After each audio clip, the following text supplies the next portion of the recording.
Hey everyone, this is Neha and welcome back to my channel. कैसे हैं आप सब? आई होप आप बहुत बढ़िया होंगे। स्वागत है आपका अपने चैनल स्टडी पॉचम में। आज का हमारा टॉपिक है विराम चिन्ह, यानी हिंदी ग्रामर में आज हम विराम चिन्ह पढ़ेंगे। इससे पहले बहुत सारे ग्रामर के टॉपिक को मैंने डिस्कस किया है और अच्छे कंटेंट्स दिए हैं। तो आप अगर चैनल पे नए हैं तो आप प्लेलिस्ट में जाकर उन सब चीज़ों को पढ़ सकते हैं, समझ सकते हैं। जो भी हिंदी ग्रामर की टॉपिक है ना, वो एग्जामिनेशन पॉइंट ऑफ व्यू से ली गई है। तो चाहे आप किसी भी एग्ज़ाम की प्रिपरेशन कर रहे हो या आप किसी स्कूल लेवल के स्टूडेंट हो, आप क्लास 8th में हो, क्लास 9th में हो, जहाँ पर विराम चिन्हों को पढ़ाने जाने का सिलेबस में दिया है, तो आपके लिए ये टॉपिक बहुत ज़्यादा इंपॉर्टेंट रहेगी। अगर आप चैनल पे नए हो तो प्लीज़ चैनल को लाइक कीजिए, शेयर कीजिए एंड सब्सक्राइब कीजिए और बने रहिए आपके अपने चैनल स्टडी पॉचम पे। तो चलिए फिर आज की टॉपिक को स्टार्ट करते हैं और पढ़ते हैं विराम चिन्ह क्या होता है ना। तो चलिए स्टार्ट करते हैं वीडियो को। सबसे पहले हम देखेंगे विराम चिन्ह का अर्थ क्या होता है ना। ये विराम चिन्ह आखिर कहते किसे हैं? विराम का अर्थ है ठहराव, विश्राम, रुकना। इन तीनों क्या है? विराम चिन्ह का पर्यायवाची है। यानी विराम का मतलब क्या होता है? आराम करना, ठहरना, रुकना। ये क्या होता है? विराम। यानी किसी भी वाक्य को बोलते समय है ना, जब हम वार्तालाप करते हैं, हम किसी से बात करते हैं, तो हमारे बात जो होती है, हमारी टोन क्या होती है? ऊपर नीचे होती रहती है, अप्स एंड डाउन चलते हैं।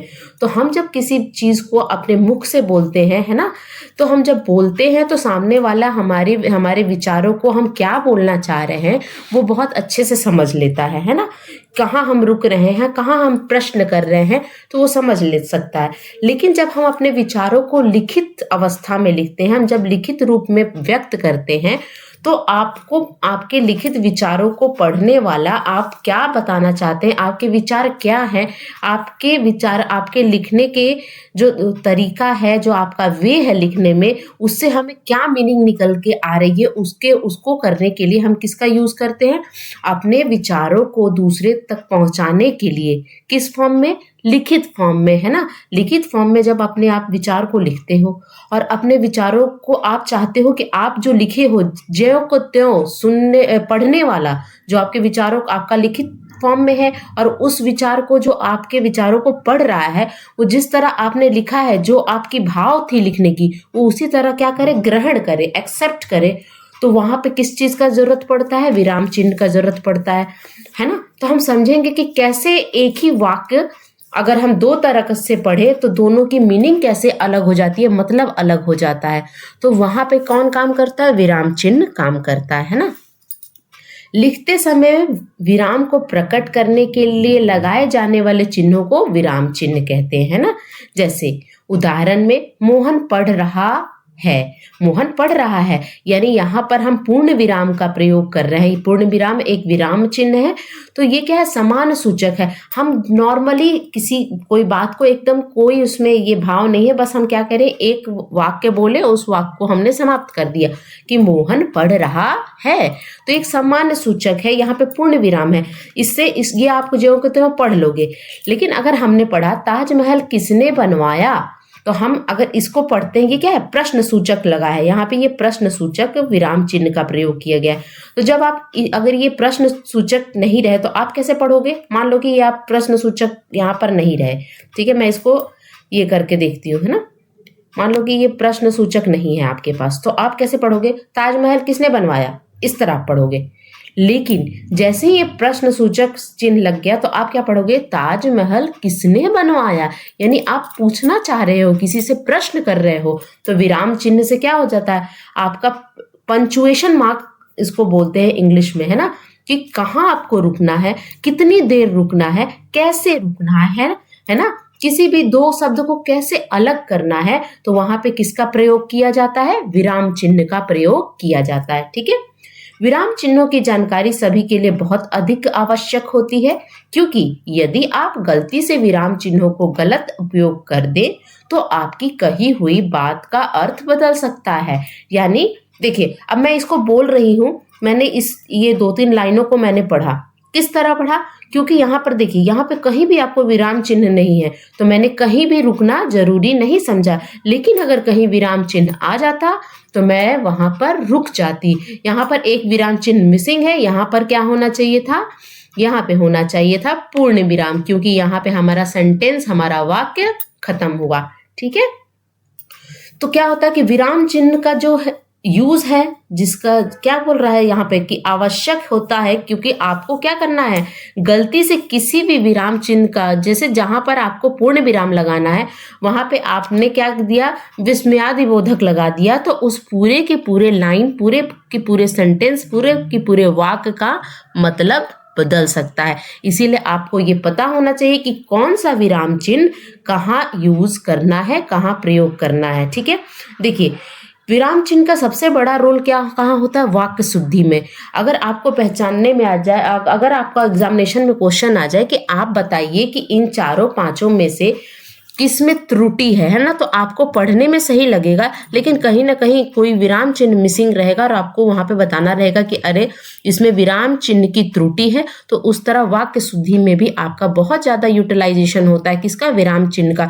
इसीलिए वाक्य शुद्धि से पहले मैं विराम चिन्ह बताऊंगी, क्योंकि उससे क्या होगा, आपको क्या होगा, वाक्य शुद्धि करने में आसानी होगी। ठीक है, वक्ता अपने भावों और विचारों को व्यक्त करते समय वाक्य के अंत में या कभी कभी बीच बीच में ही सांस लेने के लिए रुकता है, इसे ही विराम चिन्ह कहते हैं। यानी कोई वाक्य बता रहा है या अपने विचारों को दूसरे तक प्रकट कर रहा है, तो उसको सांस लेने की जरूरत होती है। अब ऐसा थोड़ी ना कि आप एक ही सांस में पूरी लाइन बोल दोगे, नहीं ना, तो उसके लिए आपको थोड़ी देर रुकना पड़ता है। रुकना तो पड़ता है, लेकिन किस तरह रुकोगे आप, उसके लिए अलग अलग तरह के विराम चिन्ह है कि कौन से विराम चिन्ह में आप कैसे रुकोगे।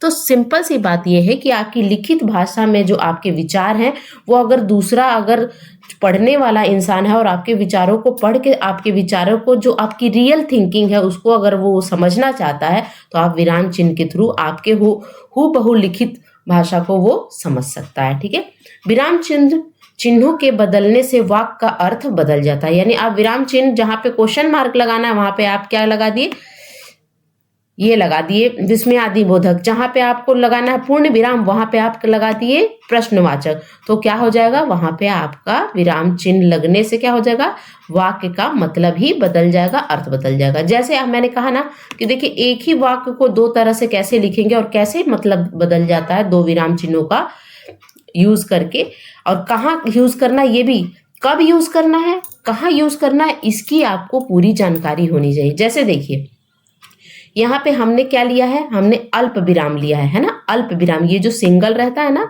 सिंगल कॉमा, इसको हम अल्प विराम कहते हैं, ये अल्प विराम है। ठीक है, तो ये अल्प विराम है। अब अल्प विराम का कहाँ यहाँ पे दोनों मतलब कैसे चेंज हो रहा है, उससे रोको मत जाने दो, उसे रोको मत जाने दो, दोनों को बोलने, जब मैंने दोनों वाक्यों को पढ़ा तो दोनों में अंतर लगा। देखिए पहले वाक्य को आप भी पढ़ के देखो मेरे साथ, उसे रोको मत जाने दो, यानी उसको रोकना नहीं है, जाने देना है ना। उसे रोको यानी उसको रोको, यानी उसको रोक दो, मत जाने दो। यहाँ पे क्या है कि जाने दो, इसको रोकना नहीं है, और इसको क्या कि उसको रोक दो, नहीं जाने देना है। देखो दोनों का मतलब बदल गया है ना। आप एक बार पढ़ के देखो, आपको समझ में आएगा। यहाँ पे मैंने कहाँ रुका, मैं कहाँ रुकी हूँ, उसे रोको मत, यहाँ पे रुकी हूँ, क्योंकि यहाँ पे क्या दिया, अल्प विराम दिया है, जाने दो। अब यहाँ पर दूसरे में क्या दिया, उसे रोको मत जाने दो। देखो दोनों में एक उससे, इसमें भी यूज है, इसमें भी यूज है, रोको रोको, मत मत, जाने दो जाने दो। लेकिन एक विराम चिन्ह से इस दोनों वाक्य के मीनिंग बिल्कुल अलग हो गए, बिल्कुल डिफरेंट हो गए ना अलग। तो यही होता है विराम चिन्ह का असली मजा, है ना। तो चलिए फिर आगे देखते हैं हम कौन कौन से विराम चिन्ह हमें पढ़ने हैं। बेसिकली जो इंपॉर्टेंट विराम चिन्ह है, जो आपके सिलेबस में दिया होगा, वही हम पढ़ेंगे। तो विराम चिन्ह के कुछ रूप हैं, देखिए अल्प विराम, जिसको हम कॉमा बोलते हैं, अर्ध विराम, इस तरह लिखते हैं अर्ध विराम को, है ना। उप विराम पढ़ना है हमें, पूर्ण विराम पढ़ना है, यानी फुल स्टॉप। इंग्लिश में भी मैंने लिख दिया है ताकि आपको कंफ्यूजन ना हो। प्रश्न चिन्ह यानी क्वेश्चन मार्क, विस्मयादि बोधक यानी एक्सप्लेनेशन मार्क, निर्देशक चिन्ह यानी डैश, कोष्टक चिन्ह यानी ब्रैकेट, इसका यूज आप मैथ्स वगैरह में करते होगे, है ना। उद्धरण या अवतरण चिन्ह, दोनों को एक ही नाम से जानते हैं ना, उद्धरण बोलिए या अवतरण चिन्ह यानी इन्वर्टेड कॉमा, बहुत बेसिक है। आपने देखिए इन सब चीज़ों का या इन सब चीज़ों को जब मैडम लेती होंगी, डिक्टेशन वगैरह लेती होंगी, तो मैम बोलती होंगी कि उद्धरण चिन्ह लगाइए या इन इंग्लिश में इन्वर्टेड कॉमा में इस चीज़ को लिखना है। मैडम जब लेक्चर लेती होंगी और आप लोग से डिक्टेशन लिखवाती होंगी तो इस तरह के वर्ड बोलती होंगी, एक्सप्लेनेशन मार्क दीजिए, हाइफन दीजिए, फिर आगे बढ़िए, इस तरह का बोलती होंगी मैम क्लास में आपसे। तो उसका मतलब क्या है, वहां पर वो मीनिंग बताना चाह रही है कि इसका मीनिंग, इस एक्चुअली इस सेंटेंस का, इस वाक्य का मीनिंग क्या है ना। तो यही ये सब क्या है, विराम चिन्ह। और भी आगे हम विराम चिन्ह को पढ़ेंगे। इंग्लिश में तो आप जानते होंगे, लेकिन हिंदी में थोड़ी डिफिकल्टी होगी। किसके लिए, जो इंग्लिश मीडियम वाले बच्चे हैं, ठीक है। योजक चिन्ह, ये योजक चिन्ह होता है जिसको हाइफन मार्क्स कहते हैं। लाघव चिन्ह साइन ऑफ एब्रीविएशन कहते हैं, है ना, डॉट की तरह होता है। विवरण चिन्ह साइन ऑफ फॉलोइंग होता है ना। जैसे कोई भी चीज़ क्या है ना, कि कोई भी चीज़ बताना है आपको, है ना, तो आप बताओगे। जैसे हमारे देश में बहुत सारी नदियां हैं, अब बहुत सारी नदियां हैं तो सारे नदियों का नाम लिखना है, तो उस तरह का साइन ऑफ फॉलोइंग होता है ना। विवरण वो इस प्रकार है, वो निम्नलिखित है, इस तरह की बातें हम करते हैं ना, तो उसमें होता है। विस्मरण चिन्ह या त्रुटि पूर्वक चिन्ह बहुत यूज किया होगा आपने स्कूल टाइम में, लेकिन आपको नाम नहीं पता होगा, आज क्लियर हो जाएगा। पदलोप चिन्ह यानी मार्क्स ऑफ एक्सप्लेनेशन, यानी बहुत जगह आपने देखा होगा कि कुछ बोलते बोलते लोग रुक जाते हैं और वहां पे डैश डैश डैश डैश दे देते हैं, तो किसको बोलते हैं, पदलोप चिन्ह। अब चलिए एक एक करके सबको हम पढ़ते हैं, ठीक है।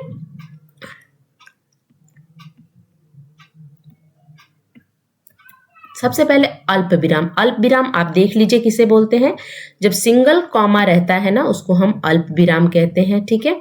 जहां थोड़ी देर रुकना पड़े वहां अल्प विराम चिन्ह का प्रयोग होता है, यानी जहां थोड़ी देर रुकना पड़े। जैसे आप बताते हो ना उदाहरण में, नदी, पहाड़, खेत, हवा। चाय बनाने के लिए क्या चाहिए, दूध, चीनी, चाय पत्ती, है ना, अदरक, इस तरह आप बोलते हो ना। तो यहाँ पे कितना देर रुक रहे हो, एकदम थोड़ी देर रुक रहे हो। नदी, पहाड़, खेत, हवा। अब किसी का नाम बता रहे हो, सीता, राम और लक्ष्मण जंगल गए, है ना, तो यहाँ पे क्या हो रहा है, बहुत ज्यादा रुक नहीं रहे हो, एक के बाद दूसरे का नाम लेना है आपको, तो वहां पे कौन सी चिन्ह होती है, अल्प विराम, जिसको हम ऐसे सिंगल कॉमा के नाम से जानते हैं, और अल्प विराम कहते हैं, या कॉमा इंग्लिश में बोलते हैं। जब हाँ अथवा नहीं के शेष वाक्य से पृथक किया जाता है तो वह उसके बाद अल्प विराम का प्रयोग किया जाता है। जैसे देखिए अल्प विराम, जैसे बहुत सारे आपके वाक्य मिलेंगे, हाँ मैं कविता करूंगा, है ना, हाँ मैं घर जाऊंगा, नहीं मैं स्कूल नहीं जाऊंगा। तो जब हाँ नहीं वाले जब आते हैं ना वाक्य, वहां पर भी जैसे हाँ, तो यहाँ पे रुका ना आपने, हाँ मैं कविता करूंगा, हाँ मैं घर जाऊंगा, नहीं, तो नहीं जब लिखोगे तो फिर वहां पर भी नहीं, मैं स्कूल नहीं जाऊंगा, तो वहां पर भी क्या होता है, अल्प विराम का प्रयोग किया जाता है, ठीक है। तो एग्जामिनेशन में देखिए क्वेश्चन किया जाता है, एक तो ऐसा एक लाइन दे दिया जाएगा, मान लीजिए ये लिख दिया, ऐसा ये सेंटेंस दे दिया गया और पूछा गया, और यहाँ पे ये वाला चिन्ह को हटा दिया जाएगा और आपसे पूछेगा कि त्रुटि कहाँ है, तो आपको पता होना चाहिए कि यहाँ के बाद यहाँ पे अल्प विराम लगना चाहिए। नहीं तो एग्जामिनेशन में क्या दे देगा, डिफरेंट क्या दे देगा, विराम चिन्ह दे देगा, और आपको जैसे एक ये दे देगा, एक ये दे देगा, है ना, कोई प्रश्न, और आपको सबको नाम याद रहेगा, तो आप क्या करोगे, आप बता दोगे कि अच्छा ये तो अल्प विराम है, अच्छा ये तो अर्ध विराम है, तो आपको सबके नाम याद होने चाहिए चिन्ह के साथ, है ना। अगला है अर्ध विराम। अर्ध विराम क्यों कहते हैं अल्प विराम, अर्ध विराम यानी यहाँ पे क्या है, सेमी कोलोन इसको बोलते हैं, इंग्लिश में क्या बोलते हैं, सेमी कोलोन, यानी आपको क्या करेगा, एक डैश, एक इस तरह का क्या दे देगा, कॉमा देगा, और यहाँ पर ऊपर में एक डॉट रहेगा, तो उसको क्या बोलते हैं, अर्ध विराम कहते हैं ना। जहाँ पे अल्प विराम की अपेक्षा कुछ देर तक रुकना पड़े, यानी अल्प विराम की अपेक्षा, ये पिछले में हमने क्या पढ़ा था, अल्प विराम पढ़ा था, अब हम क्या पढ़ रहे हैं, अर्ध विराम, तो उससे थोड़ा सा ज्यादा और रुकेंगे हम, है ना, उससे थोड़ा सा ज्यादा समय लेके रुकेंगे, तो वहां पर हम अर्ध विराम का प्रयोग करते हैं। जैसे उदाहरण में, सूर्यास्त हो गया, लालिमा का स्थान कालिमा ने ले लिया, है ना, सूर्यास्त हो गया, रुके थोड़ा देर, लालिमा का स्थान कालिमा ने ले लिया। सूर्योदय हो गया, फिर रुके थोड़ा देर, चिड़िया चहचहाने लगी और कमल खिल गए, ठीक है। अब कैसे करें, जो यहाँ फूल माला चढ़ाते हैं, रुके, उनकी मनोकामना पूर्ण होती है, यानी यहाँ पे थोड़ी देर रुकना है ना, किसकी अपेक्षा थोड़ी देर रुकना है, अल्प विराम की अपेक्षा थोड़ी देर। वह घर आया, थोड़े देर बाद चला गया। इस तरह आपको पढ़ना है और इसी तरह शुद्ध हिंदी पढ़ी जाती है ना। रुकना, कहाँ रुकना है, कितनी देर रुकना है, कैसे रुकना है, किस तरह व्यक्त करना है ना, उसको हम विराम चिन्ह के नाम से जानते हैं। चलिए नेक्स्ट देखेंगे। उप विराम किसको कहेंगे, यानी डबल डॉट रहता है। उप विराम में क्या रहता है, डबल डॉट ऐसे रहता है एक साथ पैरेलल, है ना। जब किसी कथन को अलग दिखाना हो तो वहां पर उप विराम का प्रयोग करते हैं। यानी ये क्या हो गया, उप विराम। ये क्या था, अर्ध विराम। ये क्या था, अल्प विराम, है ना। तो आपको याद होना चाहिए और आपको देख के समझना पड़ेगा कि कौन कौन से चिन्ह को क्या क्या कहते हैं। जैसे किसी भी कथन को अलग से दिखाना हो, जैसे आप प्रदूषण के बारे में पढ़ रहे हो तो प्रदूषण डबल डॉट यानी उप विराम एक अभिशाप है। यानी प्रदूषण क्या है, प्रदूषण को आप क्या बता रहे हो, प्रदूषण के बारे में आप बता रहे हो कि प्रदूषण क्या है, प्रदूषण एक अभिशाप है। विज्ञान वरदान या अभिशाप है। शिक्षा क्या है, शिक्षा हमारे लिए क्या है, वरदान है। तो इस तरह से आप जब पढ़ोगे तो आपको उपविराम चिन्ह का प्रयोग किया जाता है ना।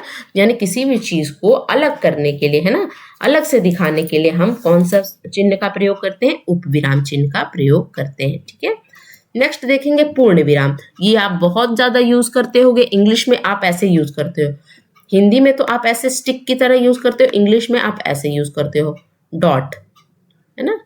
ये है फुल स्टॉप और इंग्लिश में इस तरह यूज करते हो। ठीक है, अब देखते हैं वाक्य समाप्त होने पर पूर्ण विराम चिन्ह का प्रयोग किया जाता है। जब कोई वाक्य समाप्त होता है, जैसे मैंने ये आपको पढ़ के बताया और जैसे ही मेरा वाक्य समाप्त हुआ हमने पूर्ण विराम। मैडम अक्सर जब डिक्टेशन लेती होंगी ना तो बोलती होंगी, अच्छा चलो लिखो, पेड़ों से हम फल प्राप्त हमें पेड़ों से हमें फल प्राप्त होता है, पूर्ण विराम। मैडम ऐसे बोलती है ना, तो वही चीज है पूर्ण विराम। जब हमारा सिंपल सा एक सेंटेंस खत्म होता है तो हम पूर्ण विराम या फुल स्टॉप का यूज करते हैं। जैसे राम घर जाता है, सिंपल सा सेंटेंस है, पूर्ण विराम। पेड़ से हम फल प्राप्त करते हैं, प्राप्त होता है। ठीक है, माली पौधे की देखभाल करता है, तो ये पूर्ण विराम यहाँ होता है और ये आप लोग सब लोग अच्छे से जानते होंगे। ठीक है, विस्मयादि बोधक चिन्ह, है ना, विस्मयादि बोधक सेंटेंस हमने पढ़ा था, है ना, उसी तरह ये चिन्ह पढ़ना है।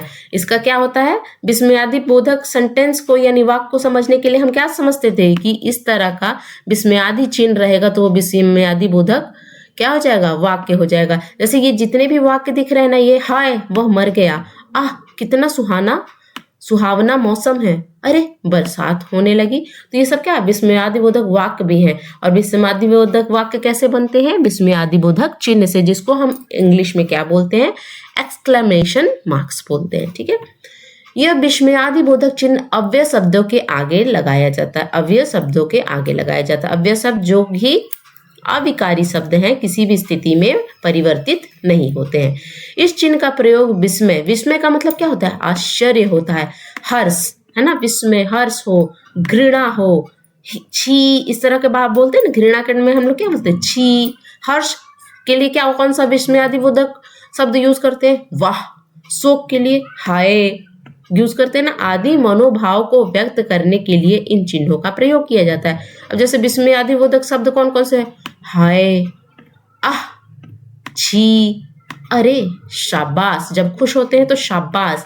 और इन सब वर्डों के बाद ये क्या है, अव्यय है, ये किसी भी स्थिति में चेंज नहीं होते हैं, तो अविकारी शब्द हैं। तो इनके बाद क्या लगता है, विस्मयादिबोधक चिन्ह रहता है। जैसे हाय वह मर गया, जब ये हाय वो मर गया तो यहाँ पे क्या हो, दुख प्रकट किया जा रहा है। आहा कितना सुहावना मौसम है, यहाँ पे खुशी को व्यक्त किया जा रहा है। अरे बरसात होने लगी, यहाँ पे आप क्या हो गए, यहाँ पे अरे आपको आश्चर्य होगा, बरसात होने लगी, है ना।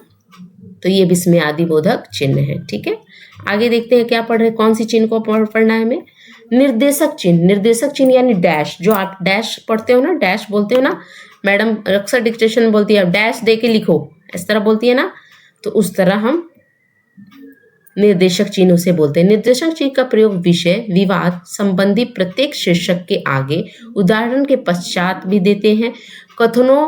कथोपकथन के नाम के आगे किया जाता है। इसके रेखा चिन्ह के नाम से भी जाना जाता है। यानी निर्देशक चिन्ह को हम क्या किस नाम से जानते हैं, रेखा चिन्ह के नाम से।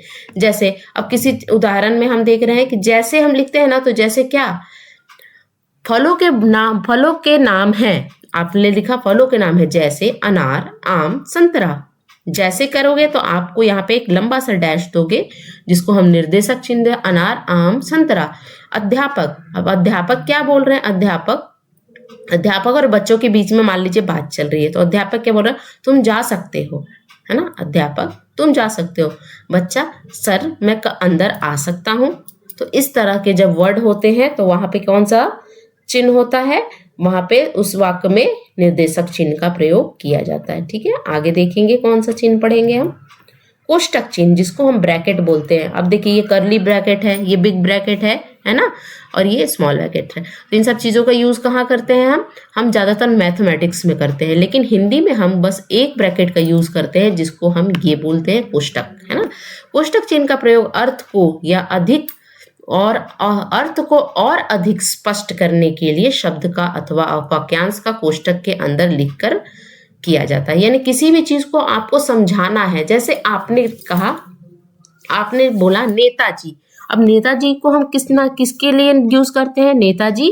तो आपने मान लीजिए लिखा नेताजी, है ना, नेताजी के बारे में आप कुछ बताना चाह रहे हो, नेताजी, है ना, नेताजी लिखा, ठीक है, नेताजी लिखा। तो अब नेताजी किसको हम जानते हैं, सुभाष चंद्र बोस को। तो यहाँ ब्रैकेट में क्या लिखोगे, यानी कोष्टक में क्या लिखोगे, सुभाष चंद्र बोस ने आजादी की लड़ाई लड़ी, है ना। तो उसी तरह यहाँ पे देखिए विश्वामित्र। अब विश्वामित्र का यहाँ पे हमें भाव बताना है, क्रोध में कांपते हुए। विश्वामित्र क्या थे, क्रोध से कांप रहे थे, तो उनको बताना विश्वामित्र ठहर जाओ। अब विश्वामित्र के भाव को जो भाव उस टाइम व्यक्त किए होंगे विश्वामित्र, तो यहाँ पे हम लिखेंगे विश्वामित्र क्रोध में कांपते हुए, ठहर जाओ तुम्हें जाना नहीं है। धर्मराज, अब धर्मराज किसके लिए यूज किया जाता था महाभारत में, युधिष्ठिर के लिए, है ना। पांडव के जो सबसे बड़े वाले भाई थे उनका नाम क्या था, युधिष्ठिर था। धर्मराज क्यों बोलते थे, क्योंकि हमेशा वो सच बोलते थे, झूठ नहीं बोलते थे, है ना, तो उन्हें धर्मराज कहा जाता था। तो युधिष्ठिर, धर्मराज किसके लिए, धर्मराज के नाम से कौन फेमस था, युधिष्ठिर फेमस थे। तो इसीलिए धर्मराज, और ब्रैकेट में हमको समझाना है युधिष्ठिर सत्य और धर्म के रक्षक थे। तो अगर अब मैं आपको अगर बताऊं कि प्रधानमंत्री ने इस साल बहुत सारी विदेश की यात्रा करी, तो प्रधानमंत्री अभी प्रेजेंट में कौन है, अब किसके बारे में आप बताना चाह रहे हो, तो प्रधानमंत्री के ब्रैकेट में आप क्या लिखोगे, श्री नरेंद्र मोदी जी, है ना। तो उसके बाद आप, तो जो पढ़ने वाला रहेगा वो समझ जाएगा कि आखिर किस प्रधानमंत्री की बात हो रही है, किस देश के प्रधानमंत्री की बात हो रही है। समझ में आई बात। तो कहाँ पे हम कोष्टक चिन्ह का प्रयोग करते हैं, उद्धरण या अवतरण चिन्ह, है ना, जिसको इन्वर्टेड कॉमा बोलते हैं, आप इंग्लिश में इसको समझते होंगे। किसी कथन को ज्यों का त्यों उद्धरित करने के लिए उद्धरण या अवतरण चिन्ह का प्रयोग किया, यानी ज्यों के त्यों आपको लिखना है तो वहां पे कौन सा हो, उद्धरण चिन्ह का प्रयोग करते हैं। इस चिन्ह का प्रयोग किसी कथन को मूल रूप से लिखने, पुस्तक या कथन का मूल अंश उद्धरित करने, व्यक्ति, पुस्तक, उपनाम आदि के लिए किया जाता है। इसके दो भेद होते हैं, इकहरा उद्धरण चिन्ह और दोहरा उद्धरण चिन्ह। ये दो तरह से होता है उद्धरण चिन्ह, इसको भी बोलते हैं, इसको भी बोलते हैं। ये क्या है, इकहरा है और ये दोहरा है। अब कहाँ इकहरा का यूज करते हैं, कहाँ दोहरा का यूज करते हैं, वो हम देखेंगे। इस कविता के रचयिता रामधारी सिंह दिनकर जी हैं। अब रामधारी सिंह दिनकर बहुत ही फेमस कवि लेखक थे, है ना। तो क्या है ना कि रामधारी सिंह उनका नाम था, लेकिन वो किस नाम से फेमस थे, दिनकर जी के नाम से फेमस थे, है ना। तो हम अक्सर बोलते हैं दिनकर की कविता है, रश्मि रथी किसकी है, दिनकर जी की है। अब दिनकर जिसको नाम पता होगा वही तो जानेगा कि रामधारी सिंह जी को हम दिनकर कहते हैं। अब हम पढ़ते हैं सूर्यकांत त्रिपाठी निराला, तो सूर्यकांत त्रिपाठी उनका नाम था, लेकिन निराला के नाम से फेमस थे। तो जब हम निराला लिखेंगे तो हम इस तरह के उद्धरण या अवतरण चिन्ह का प्रयोग करेंगे, ठीक है। रामचरितमानस, यानी रामचरितमानस तुलसीदास की विश्व प्रसिद्ध कृति है। यानी तुलसीदास जी ने किसकी रचना की थी, रामचरितमानस की थी। और रामायण की किसने की थी, जो कि संस्कृत में था, वो किसने की थी, महर्षि वाल्मीकि जी ने की थी, ठीक है। दोहरा उद्धरण चिन्ह कैसे होता है, ये डबल इन्वर्टेड कॉमा हम इसको बोलते हैं ना, single inverted comma, double inverted comma, ठीक है। स्वर्गीय इंदिरा गांधी जी ने नारा दिया गरीबी हटाओ। स्वर्गीय इंदिरा गांधी जी ने क्या नारा दिया? गरीबी हटाओ। तो गरीबी हटाओ को हम कैसे लिखेंगे? डबल इन्वर्टेड कॉमा में, यानी दोहरा उद्धरण चिन्ह में लिखेंगे। ग्रीस ग्रेसम का कहना था, पुराना नोट नए नोट के चलन में बोध होता है। ठीक है ना। महाकवि तुलसीदास ने सत्य कहा था, पराधीन सपनेहु सुख नाही, है ना। और ये क्या है? भारतेंदु जी ने कहा था, हिंदी हिंदू हिंदुस्तान। ठीक है ना। तो इन सब चीजों को जब आप व्यक्त करेंगे, है ना, तो वहां पे कौन सा चिन्ह का प्रयोग करेंगे? उद्धरण चिन्ह का प्रयोग करेंगे, है ना। और इस चीज को आपको पर्सनली नहीं लेना है, ये एक तरह से वाक्य है जो मैंने एक उदाहरण में लिया है। ठीक है। योजक चिन्ह, जिसको हाइफन मार्क्स कहते हैं ना, योजक चिन्ह का प्रयोग समस्त पदों के मध्य में किया जाता है ना। इस चिन्ह का प्रयोग सामाजिक शब्दों सा, सी, से आदि के पूर्व, शब्द युग्म, द्वितीय शब्दों, पूर्णांक से कम संख्या वाले, पूर्णांक से कम संख्या भाग बताने वाले, यानी यहाँ पे कौन सा भाग है? यहाँ पे जैसे यहाँ पे आपको फ्रैक्शन वाले शब्द का बात किया जा रहा है, वहां पर किया जाता है। जैसे देखिए अब यहाँ पर कैसे यूज किया जाता है, आपको एग्जाम्पल से समझ में आएगा। जैसे सुख दुख, सुख दुख क्या है? एक दूसरे के जैसे एक साथ लिखते हैं ना हम लोग, तो जब एक साथ लिखेंगे सुख दुख, तो दोनों को अलग करने के लिए हमको एक डैश यानी योजक चिन्ह का प्रयोग करते हैं हम, है ना, यानी हाइफन। लाभ हानि, ये भी एक साथ हम लिखते हैं। दिन रात, माता पिता लिखते हैं ना, यश अपयश, तन मन धन। तो जब इन सब चीजों को एक साथ लिखते हैं तो किसका चिन्ह, कौन से चिन्ह का प्रयोग करते हैं? योजक चिन्ह का प्रयोग करते हैं। देश के दीवानों ने तन मन धन से देश की रक्षा के लिए प्रयत्न किया। हिरनी सी, अब दूसरे जगह कहाँ यूज करते हैं? जब किसी को बताते हैं, किसी की तारीफ करते हैं, तो कैसे लिखते हैं? हिरनी सी आंखें। तो हिरनी सी, दोनों के बीच में क्या लगाएंगे? योजक चिन्ह लगाएंगे। मोती से अक्षर, यानी किसी के अक्षर की तारीफ कर रहे हैं, किसी के अक्षर बहुत सुंदर है, वो बहुत अच्छा लिखता है, तो मोती से अक्षर। फूलों सा बच्चा, बच्चा कैसा है? फूलों सा अच्छा। तो जब फूलों सा लिखेंगे ना, तो वहां पर हम कौन सा योजक चिन्ह, हाइफन मार्क्स यानी योजक चिन्ह का प्रयोग करेंगे।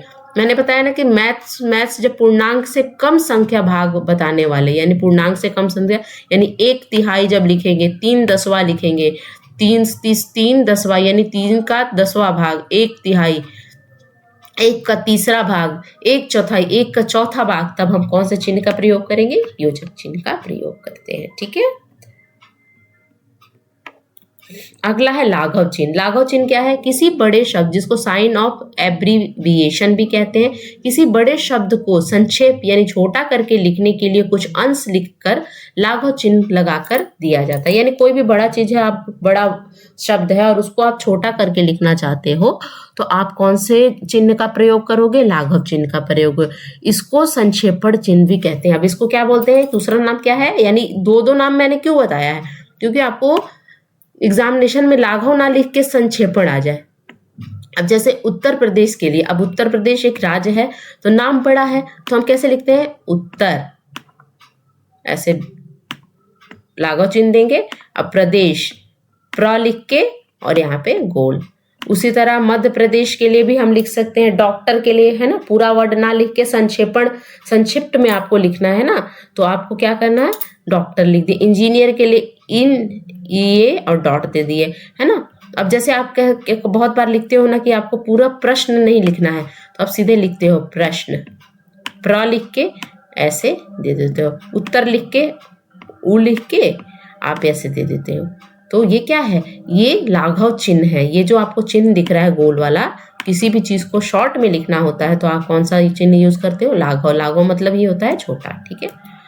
विवरण चिन्ह, विवरण चिन्ह यानी किसी के बारे में आपको डिस्क्राइब करना है ना, तो जैसे आप तो उसके बारे में आपको बताने जाना है, तो उससे पहले आप किसके बारे में आप बताना चाह रहे हो, तो उसके बारे में जब आप उसकी हेडिंग टाइप का दोगे, तो वहां पे क्या होता है? विवरण चिन्ह। विवरण चिन्ह का प्रयोग वाक्यांश के विषयों में कुछ सूचना, निर्देश आदि देने के लिए किया जाता है ना। जैसे वनों से निम्न लाभ है, यानी वनों से बहुत सारे लाभ है हमें, तो कैसे लाभ है? तो उसके बाद ऐसे विवरण चिन्ह का प्रयोग करेंगे। साइन ऑफ फॉलोइंग यानी निम्नलिखित है, वनों के निम्न लाभ है या निम्नलिखित लाभ है, और आप इसका क्या करोगे, डबल डॉट, इसको क्या बोलते हैं, विवरण चिन्ह बोलते हैं। और उसके बाद उसके नीचे उसको डिस्क्राइब कर दो। वनों के लाभ है, हमें क्या देता है, ऑक्सीजन देता है, हमें उससे क्या मिलते हैं, फ्रूट्स मिलते हैं, हमें सब्जियां मिलती हैं, है ना, जो ये इन वातावरण का बैलेंस बना रहता है। इस तरह का आप लिखोगे। देश, इस देश में बड़ी बड़ी नदियां हैं, अब इस देश में बड़ी बड़ी नदियां हैं, और उसके बाद आप लिखो कौन कौन सी है, गंगा है, नर्मदा है, इस तरह से आप लिखना स्टार्ट करोगे। राजा दशरथ के 4 पुत्र थे, अब कौन कौन से 4 पुत्र थे, राम, लक्ष्मण, भरत, शत्रुघ्न। ठीक है, चलिए नेक्स्ट देखेंगे। विस्मरण चिन्ह या त्रुटि पूर्वक चिन्ह, और इसको हम हंस विराम भी कहते हैं, और दूसरा नाम त्रुटि विराम भी कहते हैं। यानी कहाँ है, विस्मरण चिन्ह को हम हंस विराम भी कहते हैं, त्रुटि पूर्वक भी कहते हैं, या त्रुटि विराम भी कहते हैं। ये चारों नाम से इसको जाना जाता है, आपको ध्यान में रखना होगा। ठीक है, विस्मरण चिन्ह का प्रयोग लिखते समय किसी शब्द को भूल जाने पर किया जाता है, और ये आप स्कूल टाइम में आपने बहुत इसका यूज किया होगा कि आप कुछ लिख रहे हो, लिखते चलते कोई ऐसा शब्द जो जरूरी था उसमें लिखना, और आप भूल चुके हो, तो वहां पे आप क्या करते हो, लिखते लिखते आप इस तरह करके ऊपर में यहाँ पे और लिखना था, ऐसे करके भूल जाते हो तो और लिख दिया कि और लिखना था, लिख नहीं पाया, तो मैडम को समझना, अब मैडम को समझना है, तो आप इस तरह का आप यूज करोगे। ठीक है, लिखते समय कुछ अंश छूट जाने पर इस चिन्ह को लगाकर उसके ऊपर लिख दिया जाता है। जैसे मैं पिताजी के साथ डैश गया, अब यहाँ पे छूट गया, बाजार गया, तो यहाँ पे ये साइन लगा के क्या लिख दोगे, बाजार गया। ठीक है, बाजार गया। ठीक है, अब यहाँ पे देखिए, हमें रोजाना अपना कार्य डैश चाहिए, यानी स्वयं करना चाहिए, ये आपका छूट गया, तो यहाँ पे आपको इस तरह ये ऐसे डॉट दे के आप लिखोगे। हंस विषाद भी कहते हैं, और उसका दूसरा नाम त्रुटि विराम भी कहते हैं, है ना।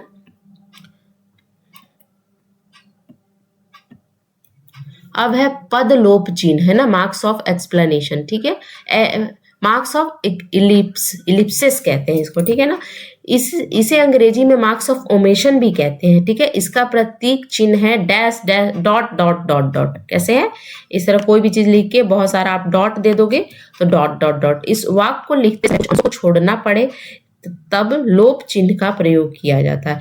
राम ने मोहन को गाली दी, राम ने, अब हम बोल रहे हैं कि राम ने मोहन को गाली दी, क्या गाली दी वो हम बोलना नहीं चाहते, तो आप क्या लिखोगे, डॉट डॉट डॉट डॉट। अब क्या गाली दी वो आप समझ जाओ, तो यहाँ पर पद लोप चिन्ह का या मार्क्स ऑफ ओमेशन या मार्क्स ऑफ एलिप्सिस कहते हैं, उसका प्रयोग किया जाता है। तुम घर तो जा रहे हो, पर तुम घर तो जा रहे हो लेकिन जाओ, माँ अब तुम्हारी पिटाई करेगी, पर डॉट डॉट डॉट डॉट। वो आप बोलना नहीं चाह रहे हो, लेकिन जो सुनने वाला है वो समझ गया कि तुम बोलना क्या चाह रहे हो, है ना। मैं सामान उठा दूंगा, पर, अब यहाँ पर जिससे आप बोल रहे हो वो समझ गया, या आप लिख रहे हो तो वो समझ गया। मैं सामान उठा दूंगा, पर उसके बदले में मुझे क्या चाहिए, टॉफी चाहिए, यानी यहाँ पे वो डॉट डॉट डॉट से वो समझ गया कि उसको कुछ चाहिए। ठीक है, यानी आपको आगे की मीनिंग खुद निकाल लेनी है। ठीक है, तो ये था आज विराम चिन्ह से रिलेटेड कुछ बातें, कुछ चिन्हों को हमने समझा जो कि एग्जामिनेशन पॉइंट ऑफ व्यू से बहुत ज़्यादा इंपॉर्टेंट है। तो प्लीज़ अगर अब वीडियो आपको अच्छा लगे तो प्लीज़ लाइक कीजिए, शेयर कीजिए एंड सब्सक्राइब कीजिए। तब तक के लिए thank you so much for watching, keep watching, bye.